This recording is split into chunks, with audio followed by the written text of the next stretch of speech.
Welcome to the Ice Guys, presented by National Hockey Now, Monday, October 17th. Ian Cameron, Alex B. Smith with you, ready to break down the Monday card. Just a reminder, moving forward, our Monday shows will be a little bit later than the normal 2 p.m. Eastern, so we're looking at around 2:45 most Mondays Eastern time till the end of the college football season, but we are here. Before we get into the card, too, we want to mention the Patreon page, patreon.com/iceguys. Again, it's just $10 a month to get on with that. Get on board with that. You'll get our daily Ice Guys show card. You'll get tons of content, features, Alex's goalie rankings, my power ratings, my first set. I mean, I had a preseason set. I didn't post them because it's just time issues, but my first adjusted set for the first week of the season got posted to the page last night. So you can check that out right now, patreon.com/Ice Guys. You've already had to make some adjustments, in terms of upgrading teams, downgrading teams. So make sure you check that out. It is on the page. So a lot of great content there.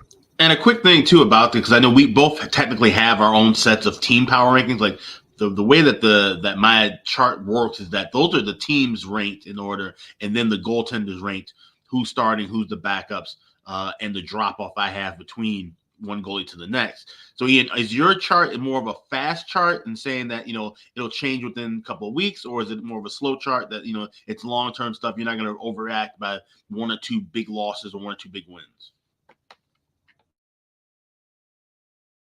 That's exactly the case. I mean, you look at it, I've upgraded Philly significantly in my power ratings, but we're not going from 30 set because they were actually dead last for me coming in. Right. I had them below Chicago, Arizona, San Jose, any of those bottom feeders you could think of.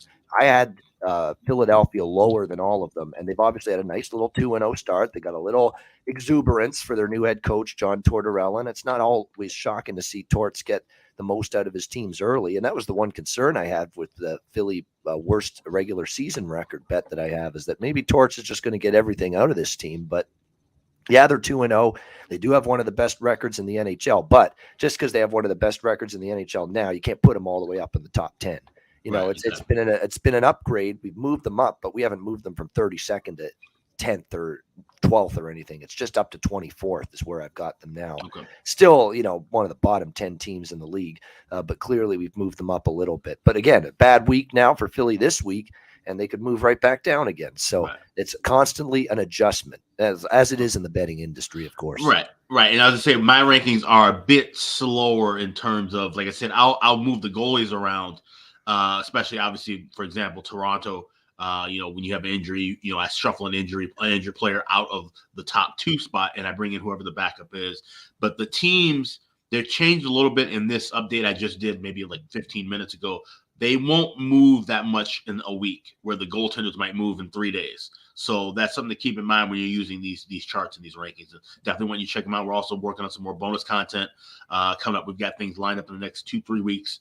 That we'll be posting on the Patreon page. So patreon.com/Ice Guys, just $10 a month, but a lot more extra things that we can't fit into our regular show, and that pertinent info we think we can share with you guys. Exactly. Good stuff indeed. And again, the daily card that we have, the plays that we recommend on this show, is available on the Patreon page as well. We know people are tight for time. They can't listen and watch every show. And that's the benefit of that. You'll get our plays that we give out on the show on the Patreon page that we post them daily on there. All right, let's get to the Monday card. A rare day off in the NHL, but we're back at it with 9 games tonight in the NHL, starting with Vancouver and Washington.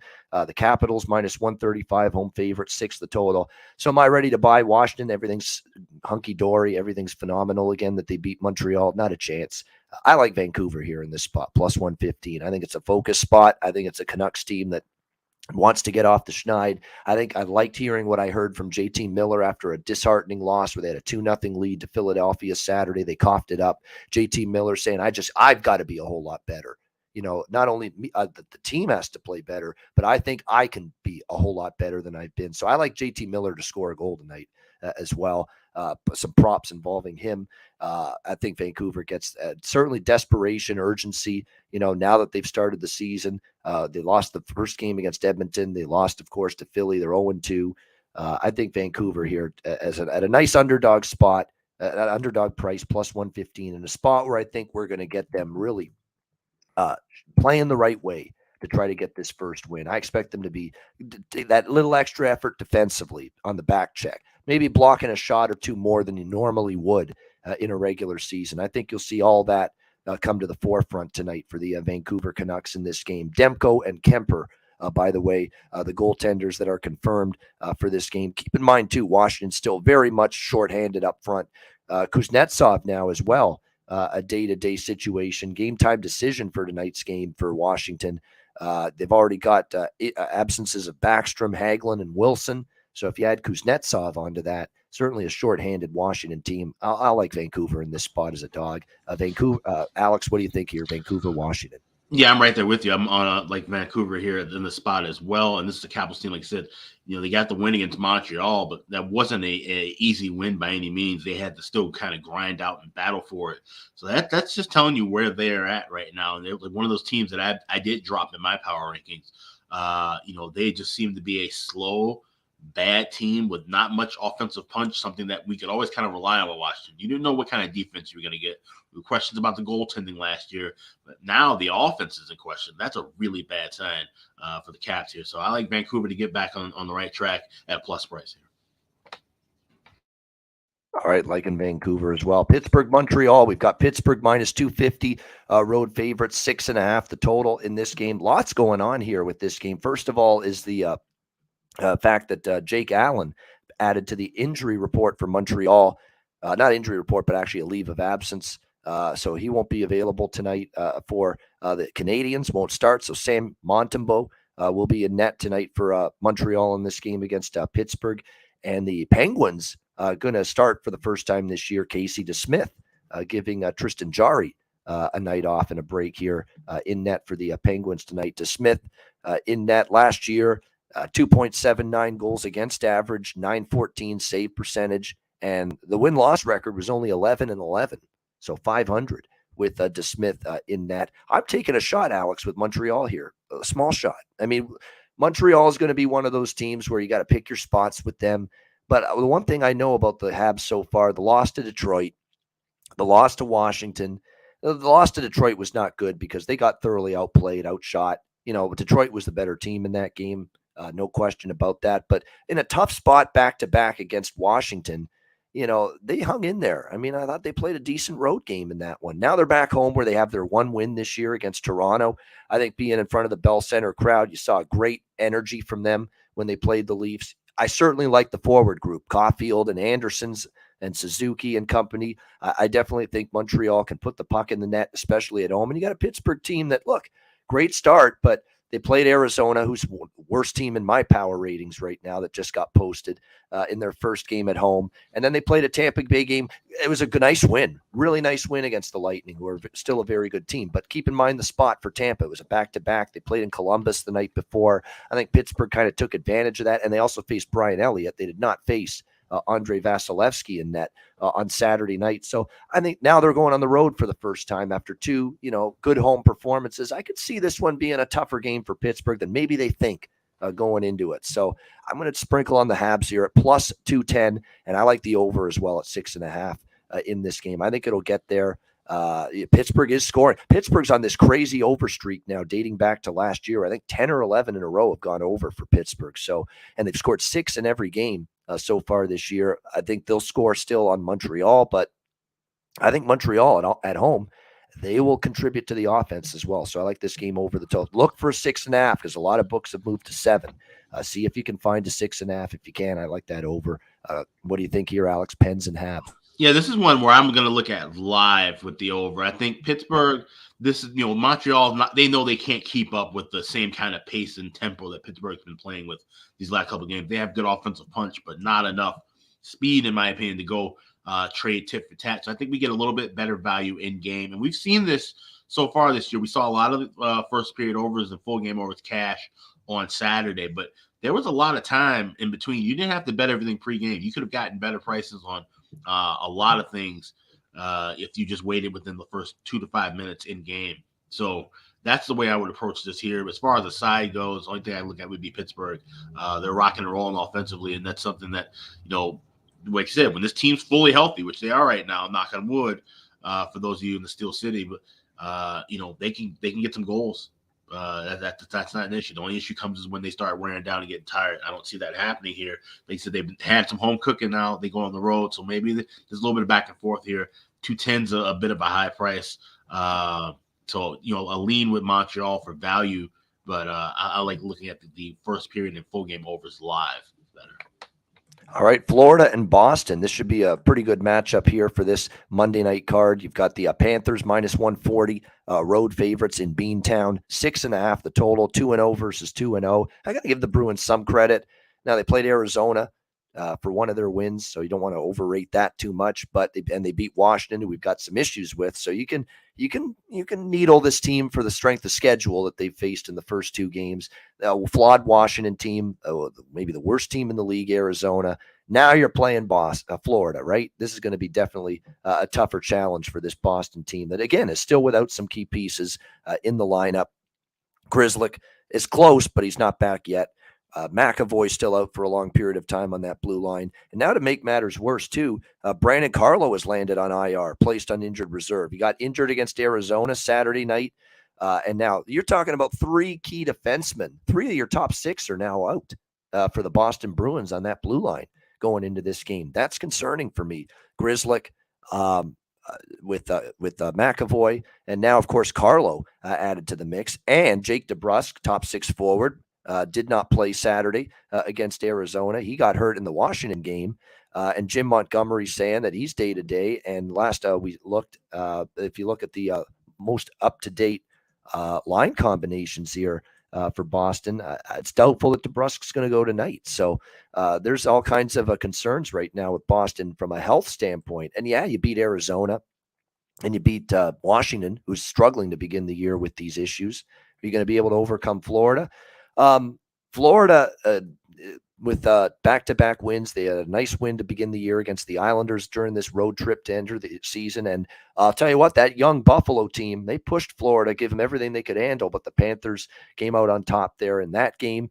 I would only look Florida. In fact, I will probably play Florida for a smaller play. I don't love where the price is at minus 140, but I just think for Boston, this is an eye-opener. This is a wake-up call now. You played the sisters of the poor, if you will. Washington and Arizona, you're going to play someone a little bit better here tonight. And now the injuries are mounting. You've got maybe your top 3, if you ask me, defensemen out. McAvoy, Grzelcyk, Carlo. Tough to overcome that against a Florida team that, look, changing the way they play offensively, but they've shown they're still explosive, but they're just doing it a different way. Like I said, with Paul Maurice there now, Alex, it's not scoring off the rush and transition game all the time. It's chip and chase. It's forecheck. It's cycle the puck in the offensive zone. See if you can wear down the blue line. I think it's even more beneficial to play that way tonight when you're talking about Boston being without 3 of their best defensemen tonight. Cycle that puck in the offensive zone. Wear down this young defense.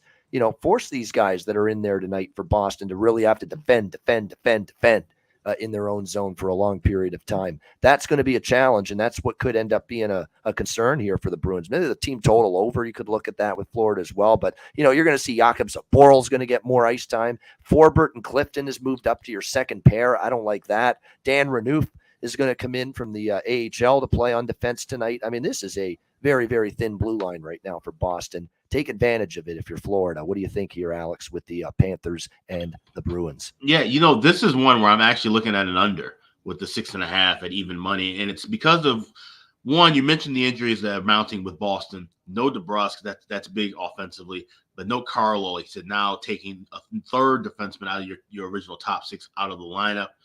I think the forwards are going to be a bit more reactionary and be a little bit more conservative to not let those D-men get into trouble. Don't hang them out to dry. I think there's going to be a lot more two-way action from the collective unit of Boston tonight, as well as the goaltending. And then with Florida, you mentioned about how, play the cycle game that the Maurice has installed. This is the one where I kind of wondered, and the question mark that looms for me with this play is, could Florida try to revert back tonight because they know that Boston's blue line is a little weaker? Or do they still try to want to keep that same style? If they keep the same style, which I think they will, then I think that leads to the under 6.5 here. This could easily be a 3-1 game. Like I said, grind it out, wear Boston down. They only need maybe no more than 4 goals here. With the 6.5, we're getting kind of lucky. I think, if that's the case. Now, Florida, if they decide to run and gun it, then this number could possibly be in trouble, because we know Boston can at least counterpunch a little bit with their offense at times and that style.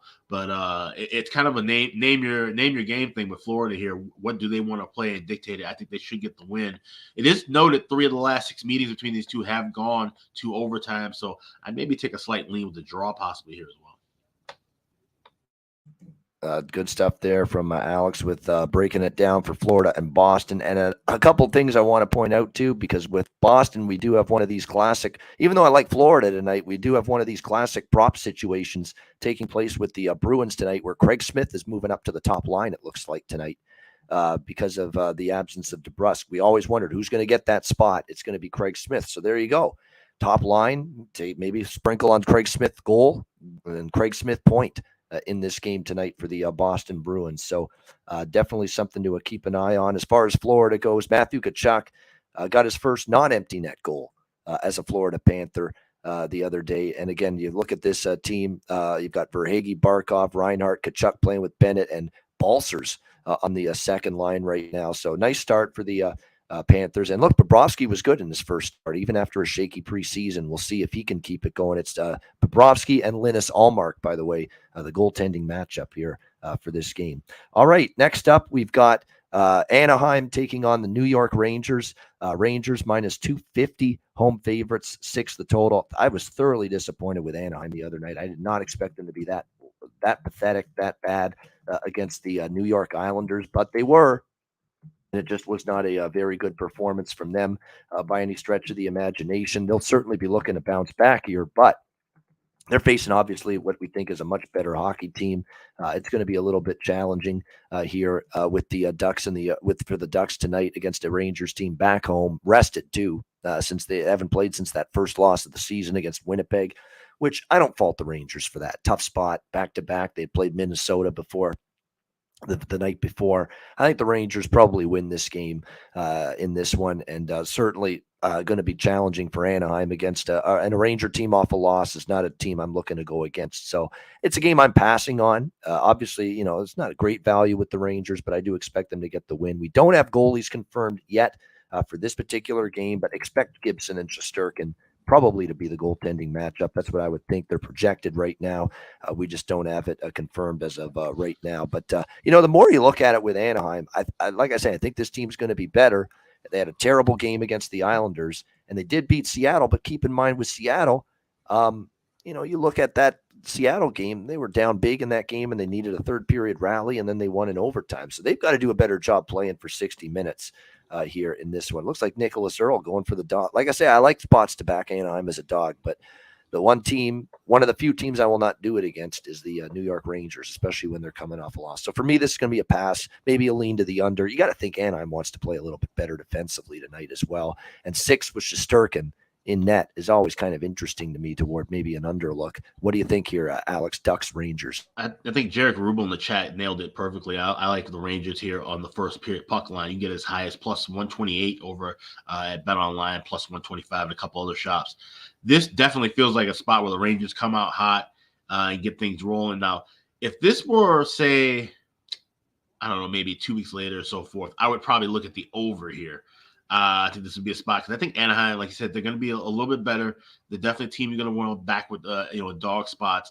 But I just think this is not really the time where they, like say, playing a Rangers team off of a loss and this early, this fresh. There's still a mismatch between these two clubs, style-wise and talent-wise overall. So I like Rangers first period puck line. Wouldn't touch anything full game side or total, but maybe a slight, ever so slight lean to the over here because we've seen Anaheim be susceptible to giving up goals. You give up 7 to the New York Islanders offense. What can you do what can you give up to a Rangers team if they're clicking early and hot? So that's the one concern there. So lean to the over, but I like blue shirts in the first period on the puck side. Yeah, and we're continuing to think that as long as he plays on the top line for this Rangers team, there's going to be a value with Capo Caco every game to score a point, score a goal. So I'm coming right back to the well with that. As far as the Anaheim goes, the ones that I'm interested in, you got Terry Zegras are the obvious choices. I get that, people wanting to bet that, but I'd look at the 2 former Rangers. We always love this angle, the player facing his former team, and you've got 2 former Rangers on this Anaheim team, Ryan Strome and Frank Vetrano. I would consider props on them. Not big amounts, but sprinkle a little bit. Both Frank Vetrano and Ryan Strome score a goal tonight for the Ducks. I mean, they're certainly going to be fired up. You always are when you play your former team. And I know Vetrano was not with the Rangers for a while, only half a season, but Strome was. Strome's been there was there for a couple of years at least. So I think both of them could be tempting for goal props tonight. Strome and Vetrano for the Anaheim Ducks in this game tonight. All right, next up here, we've got, as we continue along in this, and Strome, by the way, is going to be on the top line center spot tonight. Looks like they're shaking up the lines, Dallas Aiken. Strome between Terry and McTavish. There, McTavish on the top line. That's perking my interest, too, because he's actually played pretty solid for his first couple of games. And again, he's just getting used to the NHL. Now he'll be on the top line tonight with Strome and with Terry. Arizona and Toronto next up. Toronto minus 490. How about that? Almost $5. Minus 490. 7 the total as well. That's moved up from 6.5 in this game. Huge price, huge number here on the Leafs. Arizona's looked rough. Arizona's looked the part of maybe the worst team in the league so far. There's no denying that whatsoever. They've been beaten up pretty badly. They've struggled at the defensive end, beaten by a combined score of 12-5 in their first 2 games against Pittsburgh and Boston. Not going to get any easier here against Toronto. And, the big news for Toronto is obviously Murray, we know, is on long-term injury reserve because of what happened there. A situation where, we just feel bad for him because, he plays 1 game and he's on LTIR now with a groin injury. So Ilya Samsonov had to start on Saturday against Ottawa instead of Murray, and he played well.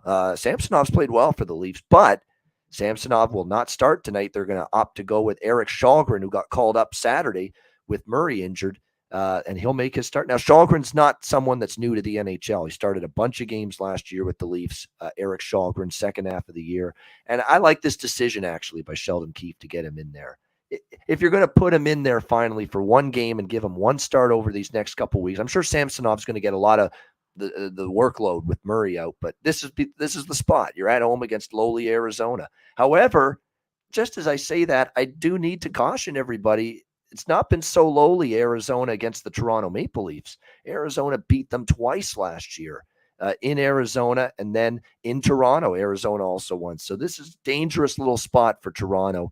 But so like the full game, I don't want Toronto. But one thing we have seen, and Alex and I talked about this Saturday, and it's a little experiment, science experiment, or in this case, betting experiment. We talked about this. The first period puck line for the opponent against Arizona and the first period over in the game against in games with Arizona. Let's bet them every game until they lose. And look, Pittsburgh, the first game, Pittsburgh first period puck line, winner. First period over, 1.5, Pittsburgh, Arizona, winner. The second game, Boston, Arizona, Saturday.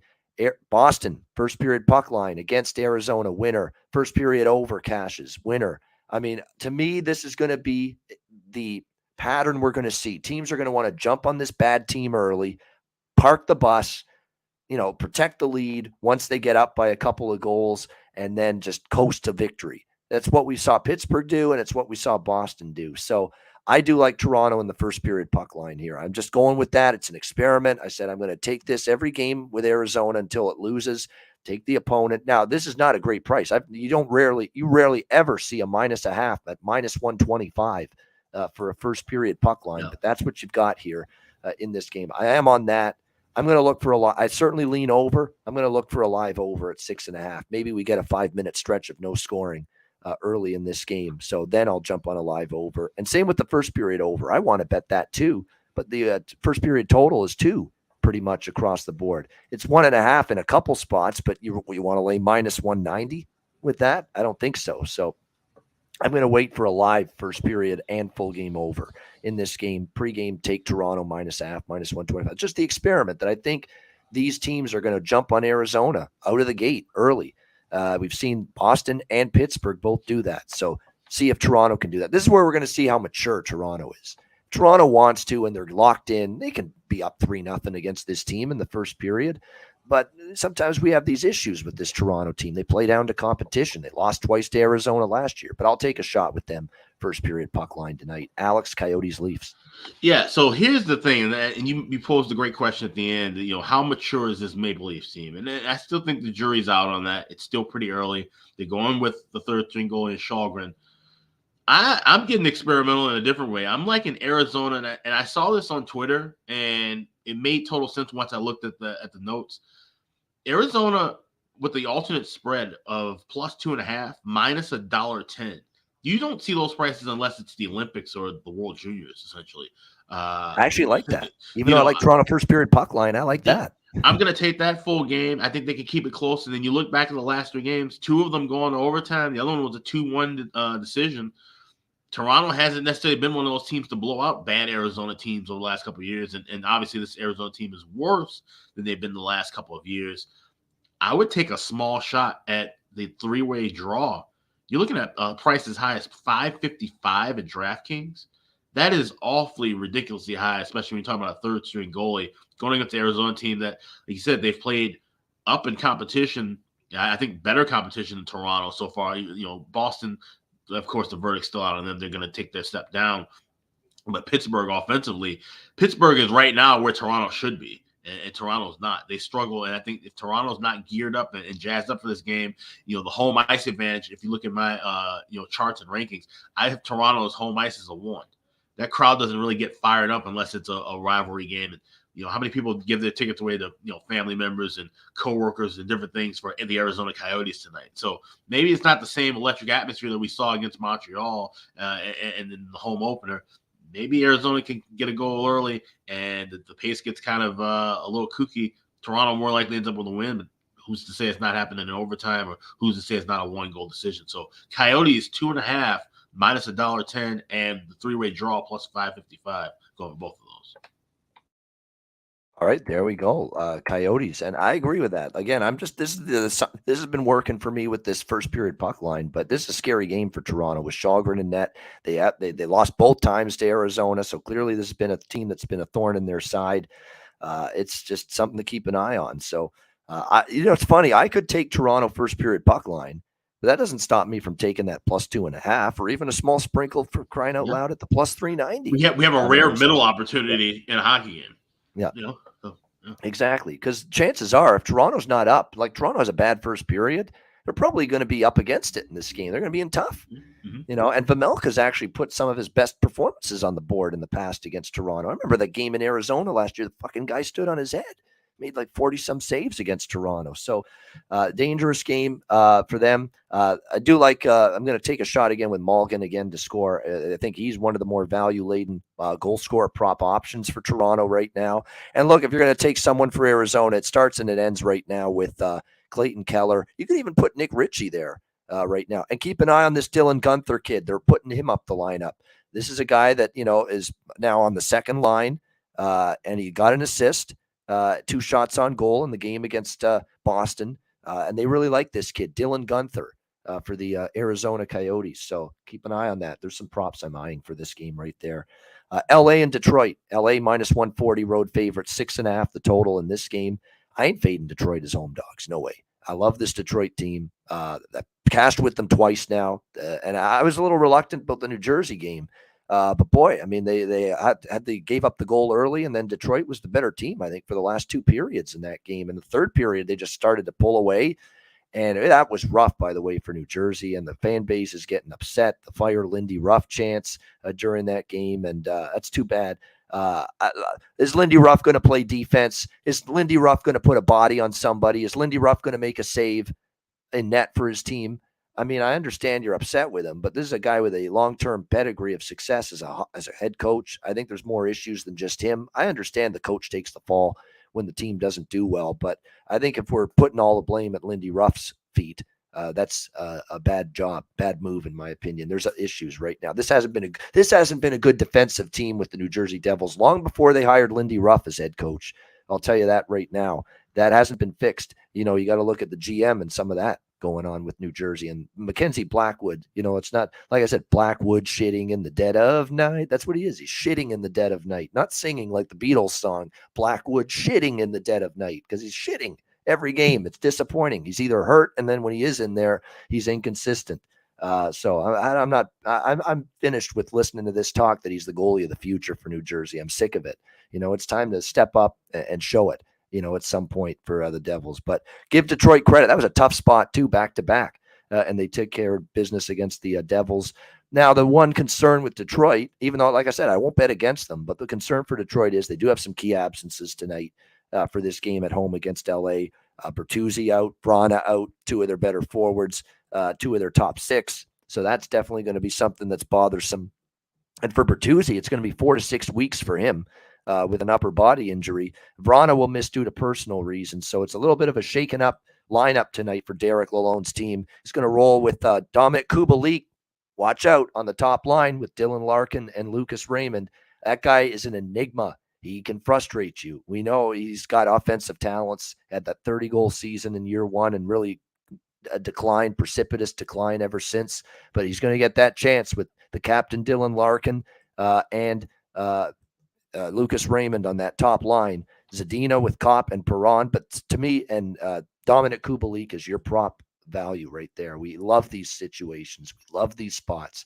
The player moving up the lineup, especially when he's going to the top line. So Dominic Kubalik goal and point prop makes sense to me. I don't know if I'll bet this game. I'm leaning toward passing right now, but Detroit plus 120 as home underdogs is just not a price I'm betting that against that team, even with the absences of Vrana and Bertuzzi. And let's give LA credit. 2 disappointing home losses, picked themselves off the mat and won a wild one. I know Alex was thoroughly entertained by that game. LA and Minnesota Saturday night. Crazy game, back and forth. Kings prevail in a wild shootout, no pun intended, in that game. Just a very impressive game that was start to finish, 7-6. No defense, no goaltending whatsoever, but the Kings found a way. And like I said, maybe the Kings are going to be a little more relaxed on the road. Maybe that's a sign of things to come, that maybe they'll have a good road trip. So we'll see if they can build off that. Lean Detroit. I'm ultimately probably going to pass. Like I said, I'll look at some props that I mentioned a second ago for this game. What do you think here, Alex? LA, Detroit. Yeah, so this is an interesting spot. Last night, or actually yesterday afternoon, I bet this game over 6 minus $1.20. And then now we get the news that Tyler Bertuzzi out 4 to 6 weeks.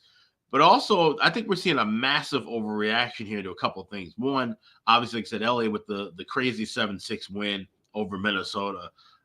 Just jumping all out in front of Marc-Andre Fleury and company, basically chasing him out of the game in the first period. And then Gustafsson didn't really do much to write home about either. They were just trading goals back and forth. But with that being said, Jonathan Quick getting the start now against Ville Husso, and all of a sudden we've seen a move from plus 105 to all the way up to minus 140. It's just really, really strange in my opinion. I don't think the Kings, and I like the Kings. But like I said, I like Detroit too, and at home, I think this is a little bit of an overreaction. So I played over 6. I can't recommend 6.5, especially now with the 2 injuries for Detroit. But I do think we'll still see this game find a way to get some goals. Especially like I said, Dominic Kubalik's definitely a prop player I would take a shot with. I probably will bet him anytime goal scorer tonight as well. I have to check the price on that, but I do like him to get into an offensive rhythm, being on that top line for what's going to be now, like I said, possibly at least 3 to 4 weeks, and those 4 to 6 weeks out with Bertuzzi. But we'll see how he does. If he fares well, he'll stick around on that top line. So like the lean just now with the over at the 6.5 price, but a slight lean as well with Detroit. That they got a plus price at home. They can finally catch the Kings, where LA historically have done well against Detroit. 7 of the last 8 meetings they've won, but this is a different Detroit team. They've taken that step that LA took last year, in my opinion. And so I think Detroit might be able to find a way to get a victory at home tonight. Like in the Detroit here, home underdog, lean to Detroit here as a home dog. And again, he bet the over 6 up to 6.5 as well prior to the news about Bertuzzi being out for Detroit. All right, maybe the game of the night, even with Minnesota's rough first 2 games to the season, Colorado and Minnesota. We've got the Avs minus 125 road favorites, 6.5 the total in this game. This has just been a calamity of errors for Minnesota in their own end. To begin this season. It has been a disaster. It's been a complete nightmare in 2 games. Now, 2 games does not make a season. We could be looking back, February and March, and look back on these 2 games as just a blip on the radar. But you can't like what you're seeing defensively here from the Minnesota Wild. 7 goals allowed to both the Rangers and the Kings in back-to-back home losses. And it's just been absolutely rough. Now, it's also been rough for Marc-Andre Fleury, all right? He's fighting the puck. There's no denying that. There's no sugarcoat. We love the guy. We love the guy, the person he is, the character that he is. But there's no sugarcoating that. It's been a tough start for him, really tough. Not at his best, not sharp, but it's not all him. I mean, they're not playing. If you watch the 2 Minnesota games, there's breakdowns in front of him too. I mean, it's not all on the goaltending, but at the same time, there's a couple of those shots that went in. He's got to stop. He's got to make a save on them. And look, they need a spark. And Dean Evason is, I don't know if this is totally shocking given the way the season started with 2 losses and 7 goals, 14 total allowed in the 2 games. But considering the pedigree of Fleury, and Philip Gustafsson has not shown us anything in terms of success at the NHL level, and yet Philip Gustafsson is starting tonight for the Minnesota Wild. And they asked Dean Evason, what's the reasoning behind the goaltending change? We've lost 2 in a row. That's the decision. So there you go. Pretty clear. Yeah, there you go. Dean Evason just coming out, wham, hitting you right between the eyes with that response. We lost 2 in a row. We're not getting saves right now. And so Philip Gustafsson and net, I don't know. I hate to say washed, Earl. It's Nick Earl. It's too early, but man, it's been rough to see Marc-Andre Fleury, the flower. It's a wilted flower right now. Let's put it that way. And hopefully, he can turn things around. But now all of a sudden, we're going to rush to this confidence with Gustafsson. Not for me. Like I said, he's not exactly someone I trust. You want to know his numbers last year? 3.55 goals against average, 892 save percentage. That's not great. And, you got to face this vaunted Colorado offense. So I understand Minnesota's pissed off, angry, ashamed, embarrassed. I know nobody's happy with the way they've started. I think Matt Zuccarello kind of called out the team too after the loss against LA the other night, but he may not play last I looked. It looks like he is game time decision here for this game. And he's been one of the Wild forwards that's played the best so far this season. Already 2 goals, 2 assists, 4 points. He left the the practice early on Monday. And so game time decision here tonight for Matt Zuccarello for the Wild. So that would definitely be a blow to them. One of their better forwards to begin the year in 2 games if he doesn't play for them. So I get it. Minnesota's going to want to pull up their bootstraps, play better. But it's not like Colorado's coming into this game giving away 2 points. They haven't played since the loss to Calgary last week. They're coming off a loss. They're not a team I have any rush to bet against off a loss. And they're certainly not a team I'm rushing to bet against off a loss when they're playing a team playing no defense right now and not getting saves. And that's Minnesota. So, maybe maybe this is a night Minnesota just puts it together and has that one, rally the troops game. They buckle up defensively and they get some saves from Gustafsson. He has that shocking game where he makes 38 saves on 39 shots and leads Minnesota to a win. But I need to see it before I believe it, because I'm not ready to believe it. I like Colorado here at the short road favorite price, and I'm going to look over the total 6.5 as well. Again, these 2 bets, Colorado and the over, is show me good defense. Show me you make some saves. Show me you can shore up your own end, especially against this explosive, dynamic, high-scoring Colorado squad before I'm ready to trust it. And that's where I'm at with Minnesota. The locals can't be happy. Alex, what's your thoughts? You're close by. Minnesota Wild here. They're 2-0-2 start, horrendous defensively, now taking on Colorado. Yeah, they aren't happy at all. And, like I said, Marc-Andre Fleury is supposed to be, a guy who can bring you some stability in that when they brought him in late last season. And that's been far from the case in these first 2 starts now. So Philip Gustafsson getting the start here. And like I said, he made 17 saves on 20 shots in the 40 minutes he played against LA. But that game was still just a mess up and down. And it wasn't all his fault. It was the defenders in front of him just missing a lot of key assignments, not getting active sticks in the lanes and letting LA pass all over them. If they let LA get that kind of offense rolling, it's kind of a name your score with Colorado. If they get it red hot, and especially Minnesota, they took a lot of penalties in the first 2 games as well. You cannot afford to do that with Colorado. We saw it opening night with Chicago Blackhawks, giving 7 power plays to the Avs. They scored 4 power play goals. So this could get ugly in a hurry. I would not look to lay a lot of prices with Colorado this season, but at $1.25, that's way too cheap here. Minnesota, if they can get it, turned around, so be it. But I'm taking a shot with the Avs minus $1.25, and I really love the over 2 at plus 110 in the first period. If Minnesota comes out hot, they got to score early.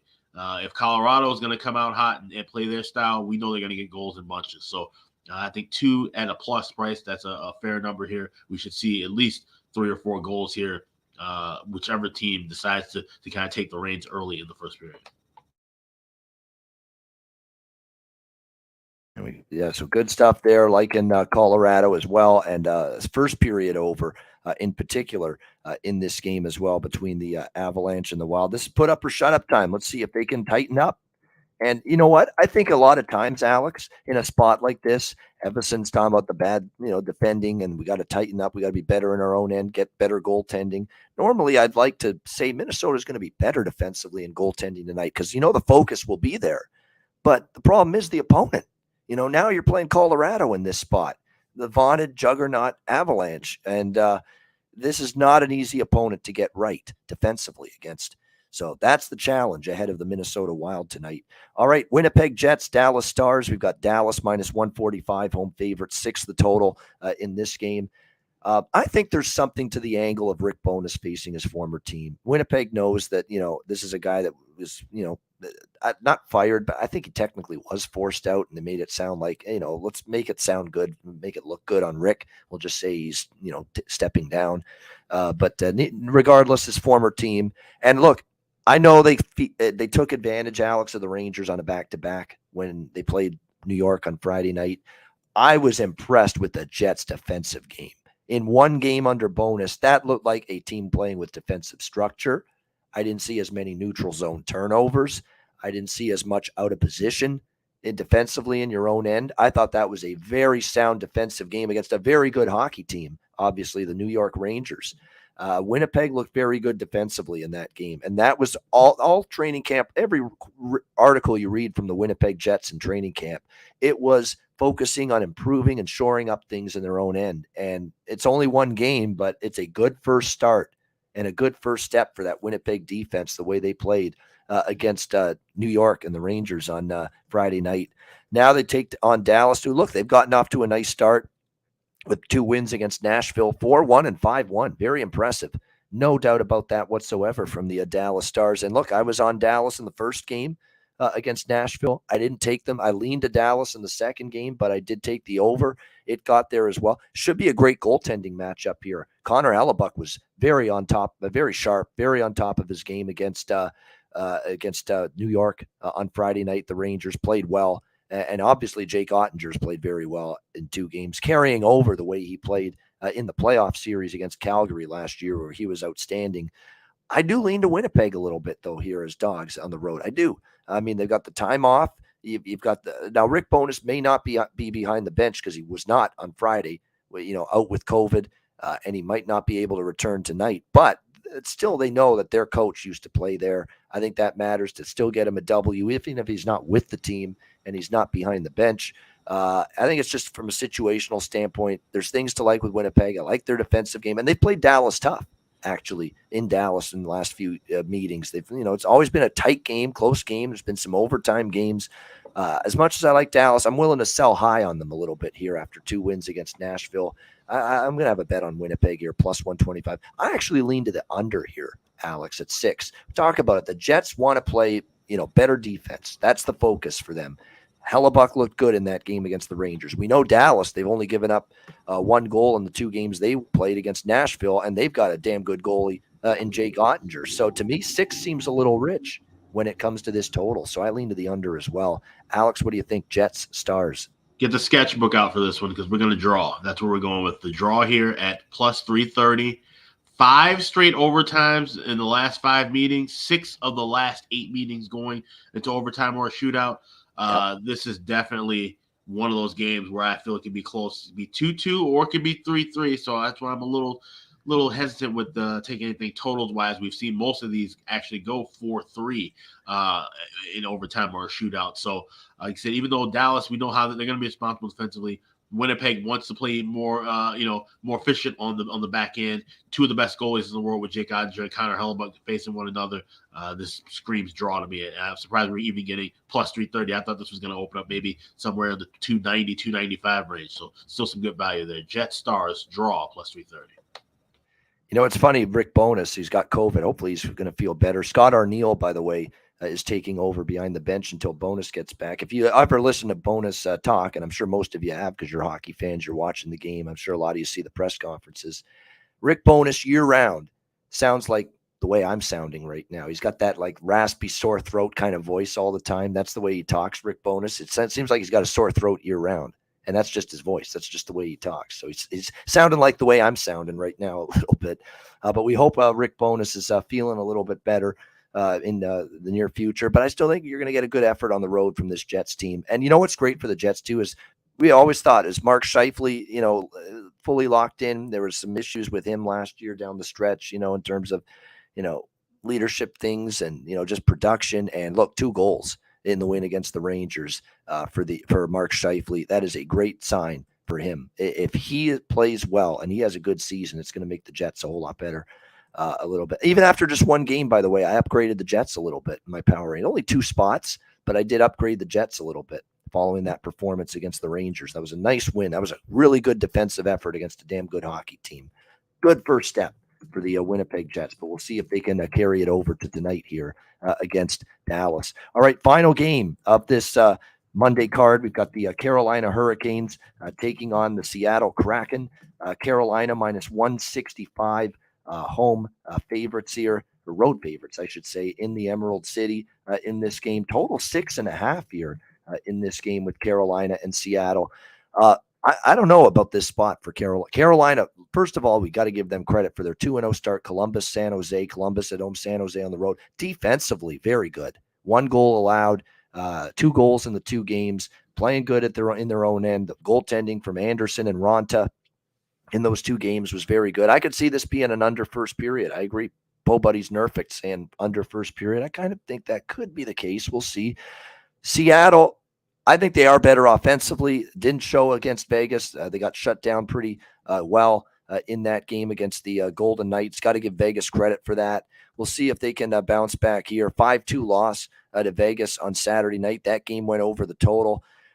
It's tough because, look, Carolina's been playing these really stingy defensive games early on. Their offense hasn't fully gotten it going yet. They've had 78 shots, but just 6 goals in the 2 games. And remember, one of them, I think, was empty net against Columbus. So the offense hasn't fully clicked yet, but the 6.5 for the full game total looks a little high. It does, just the way Carolina is playing defense here right now. As far as Seattle goes, we'll see if they can bounce back from the home loss to Vegas in their home opener. Keep in mind, Carolina plays Edmonton on Thursday after this. So that's a pretty big opponent on their schedule. They beat San Jose, but they had to struggle to win that one. They scored the game winner, and it was reviewed as well, and it had to stand after a video review. But they scored that 2-1 game winner with 2 minutes or so left in the third. So not an easy win against San Jose. I'd be reluctant to lay the price with Carolina. I think they're the better team. Obviously, they're number 4 right now in my power ratings in the NHL, behind New York, Colorado, and Calgary. But I don't know if I want to lay minus 165 with them in this spot. This is more of a prop game for me. By the way, Freddie Anderson, Philip Grubauer confirmed in net. Matty Beniers for Seattle. I'm interested. I'm always, Burakovsky and Bjorkstrand as well for them. And for Carolina, I'm going back to the same 2. I've been betting quite a bit with success. Seth Jarvis, and moving to the country, going to meet me Marty Necas for Carolina. Marty Necas, I think, scored the other night as well. So Jarvis and Necas have been those 2 player prop go to the well players up front for the Hurricanes. So that's where I'm thinking in this game. I don't have a strong take side or total other than a small lean to the under 6.5. What do you think here, Alex? Canes Kraken? Yeah, I took a small shot here with the first period over, and it's only because it fell in the price range that I was looking at. It's not everywhere. You have to look around. Bet Online's got it minus $1.35, where other spots had it minus $1.45, $1.50 earlier in the day. So it's interesting to see. We're finally seeing movement now on first period totals going down, but not affecting the full game total. Before we were seeing those kind of correlated, always moving up. Of course, everybody was betting overs, but now people are looking at the unders. But I think people aren't, making the correct adjustments with Seattle's offense right now, where Carolina, yes, they're playing more responsible defensively, but they can turn up the offense at any given time against any opponent. That's just the way that they play. They can adapt and dictate any style. But Seattle's offense is going to press Carolina a little bit more than what we saw from the first two meetings than anything we saw from Seattle last year. I think so. That's my lead is with the first period over. If you can get a good, better price in game, I say go for it. I think you might be able to get that. I don't think we're going to see a goal in the first 5 minutes necessarily. So that's the play I have for here. As far as offside, definitely not looking to take the dog with Seattle, but I'm not going to be laying. Even you have to lay a price with the regulation here for Carolina. So I'm just going to stay with that first period over.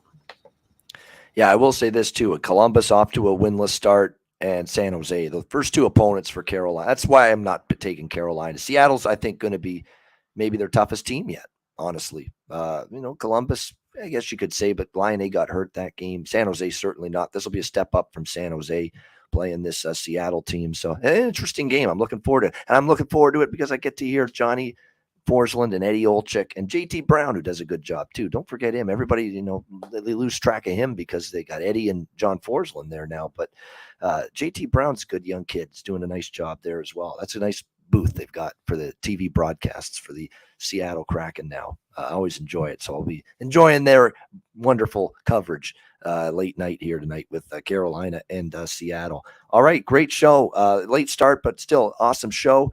Running down the Monday card. We appreciate it. Hit the like button, please. You're right. That's a great job. I got to put the comment up there from Rem Most. He's 100% right. I'm sicker than a dog. I'm battling through shit today with this damn throat, which hasn't gotten much better over the last 2 days. And here I am, and we're still here for you. Sicker than a dog giving us this content. Hit the like button. That's right. God damn it. Sure. That's all I ask for. Just hit the like button. That doesn't ask. I'm not asking for too much. So we appreciate it very much. And hopefully we get this throat and this voice back on track sooner rather than later. And by the way, we got a busy week of guests. We got former NHL defenseman Brian Lee joining us tomorrow. Looking forward to that. We had him on during the playoffs, if you'll remember last year. So it'll be good to catch up with Brian again tomorrow on the Tuesday show. We're going to have Mike Hamilton, played many years, ECHL specifically, is now an avid full-time sports bettor, NHL bettor as well. Mike Hamilton on Thursday. We're going to have Nate Rapensky, who was on with us once last year as well during the playoffs on Friday. And Kyle Bond, we rescheduled him to this Saturday, 12:30 p.m. Eastern time, so he'll be with us then. So we got some busy week of guests. We're going to try to get Jimmy Murphy on once this week. I'm waiting to hear back to see if Jimmy's going to join us. He's, like I said, the plan is Jimmy's going to be on once a week with us. So hopefully we'll get a Jimmy Murphy sighting for the first time this week with us here on the Ice Guys. All right, let's wrap this show up. Best bets for this Monday slate. Alex, we'll start with you. What do you like for best bet? Yeah, we're heading down to Big D, Dallas. We're going to go with the Jets and Stars draw plus 330. The last 5 meetings have gone to an overtime or a shootout. 6 of the last 8 have gone to an overtime or a shootout. These are 2 top-tier goalies, 2 teams that are always responsible defensively. I don't see a lot of high-scoring, back-and-forth action. I think it's going to be a tight, contested game, and it's going to take longer than 60 minutes to figure out who wins it. So we will go Winnipeg, Dallas with the draw in regulation plus 330 is my best bet tonight. Yeah, even though I like Winnipeg in that game, I might put something on that draw because you cannot overlook this series history of 5 straight games that have gone past regulation head-to-head with the Jets and the Stars. 5 straight have gone to either overtime or a shootout between these 2 teams. So that draw is live, in my opinion. Jets Stars draw, best bet for Alex B. Smith. My best bet, I'm going to go Vancouver Canucks plus 115, actually plus 118. Is the best price available right now. They get win number 1 against a very flawed Washington Capitals team. Vancouver Canucks plus 118 against the Washington Capitals. That is going to be my best bet here for this Monday NHL card. And that'll wrap up this edition of the Ice Guys. We appreciate it very much. Hit the like button on the way over out. 250 viewers. Already. Absolutely. Huge viewership today. A bigger Monday card than normal. I think that plays a part in it as well. We got another big card tomorrow with our guest, Brian Lee, joining us tomorrow, 2 p.m. Eastern. Make sure you join us for that right here on the Ice Guys, presented by the National Hockey Now. For Alex P. Smith, I'm Ian Cameron. Have a great Monday night. Enjoy the games and good luck. And we will talk to you again tomorrow on Tuesday for another edition of the Ice Guys, presented by National Hockey Now.